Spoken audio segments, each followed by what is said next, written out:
Yo, what's up? It's Olaf Kaluto at isang magandang araw sa inyong lahat mga ka-Olaf Kaluto. So for today's recipe natin mga classmate, magluluto nga pala tayo ng arilyenong bangus. So may nag-request nga pala sa atin mga ka-Olaf.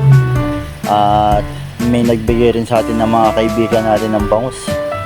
So shoutout na lang sa inyo. So eto nga mga classmate, at inumpisahan na natin to. Medyo mabusisi lang talaga mag-arilyeno mga classmate. So sa mga bumabase at gustong gumawa talaga ng arilyeno, tsaga-tsaga lang mga classmate. So yan nga mga classmate, at inuna ko munang gisa yung giniling. So kung nagtataka kayo bakit maraming giniling, binasi ko lang to dahil kung may matitira man sa pag-arilyeno natin, gagawin natin Shanghai mga classmate.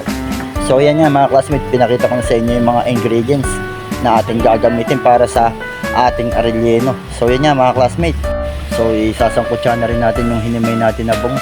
Medyo matagal-tagal lang talaga maghimay mga classmate. Napakatsaga mo na lang talaga pag so syempre may nag-request.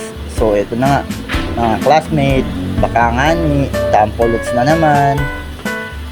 So yun nga mga classmate, yung ating mga ingredients na pinakita ko na sa inyo. Ayan nga mga classmate. At kung may natutunan ka man sa video na to, please pakishare and follow na lang si Olaf Kaluto. Maraming salamat. So okay na to, all goods na to. At bubuhusan ko na lang ng oyster. At hinanda na natin yung ating pangsalaksak at yung ating stick. Sa ganun, pag pinrito natin at binabad natin sa harina, all goods na to mga classmates. So hanggang dito na lang mga ka-Olaf Kaluto. Maraming salamat. Thanks for watching and subscribe. Maraming salamat. Bye bye.